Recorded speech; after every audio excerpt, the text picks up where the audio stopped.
Hello friends, இன்றைக்கி நெத்திலி வறுவல் தான் பார்க்க போகிறோம். நெத்திலி க்ளீனிங் வீடியோ நேற்று போட்டிருக்கேன் ஃப்ரெண்ட்ஸ், பார்க்காதவங்க பாருங்கள். இப்படி அழகாக க்ளீன் பண்ணி வச்சிருக்கிற நெத்திலியை வறுவல் செய்கிறதுக்கு 2 பெரிய வெங்காயம் 2 தக்காளி எடுத்திருக்கேன்.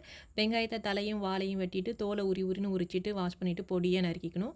தக்காளியில் சென்டரில் உள்ள ஹாட் வாட்டர் ரிமூவ் பண்ணிவிட்டு பொடிசாக கட் பண்ணிக்கலாம். ஸ்டவ் ஆன் பண்ணி நான்வெஜ் செய்கிறதுக்குன்னு வச்சுருக்கிற சட்டியை வச்சு செக்கு கடலை எண்ணெயில் ஒரு 2 ஸ்பூன் தாராளமாக ஊற்றி நறுக்கிய ஆனியனை சேர்த்து வதக்கணும்.